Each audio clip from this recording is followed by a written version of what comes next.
Well, Fox and his friends really did have a very springy spring day, didn't they? And since it's really lovely outside, I've been out into my garden this morning and I've collected lots of nice bits and pieces in this box, and I thought we could use them to make a lovely spring picture. Now please be really careful if you're going out to collect things, either in your garden or when you go out with your grown-ups for a walk, because some things that you could pick in the garden might be harmful. So make sure you check with the grown-up what you're taking. But why don't you go out into your garden or take a little bag with you when you go for your walk and collect up some little bits and pieces in a box.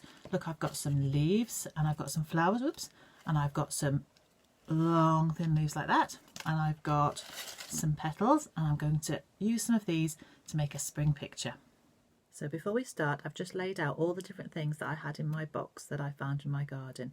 And what you notice about all these different things is how many different colours I've got: green and red, brown, yellow, white, a different yellow with some green in it, and some purple.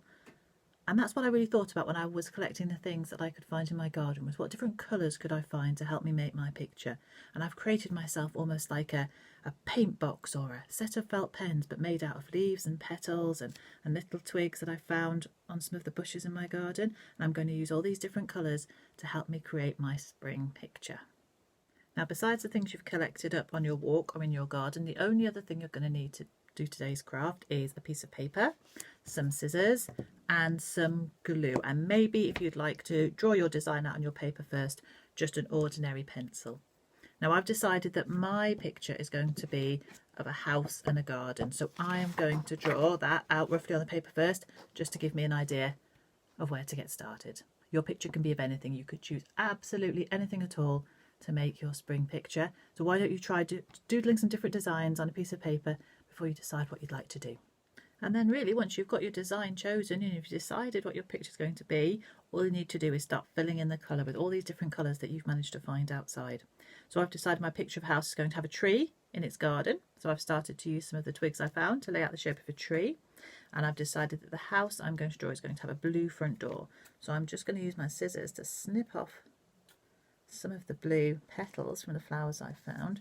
And those are going to be the blue colour for my front door. I'm just going to snip them all, and then I'm just going to use my glue to stick them on to the picture to start building up my house.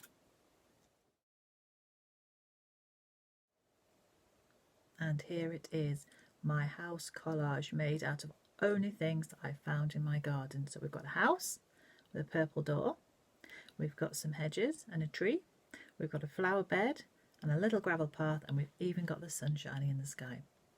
So why don't you have a hunt around your garden and see what you can find. You don't have to make a picture, you could make a pattern, or you could write your name, anything you like, but just use all those lovely colours you can find outside and see what wonderful pictures you can make. We'd love to see them, so if you'd like to ask your grown-up to share them, that would be wonderful, and we can see how many beautiful nature pictures we can find on this springy day.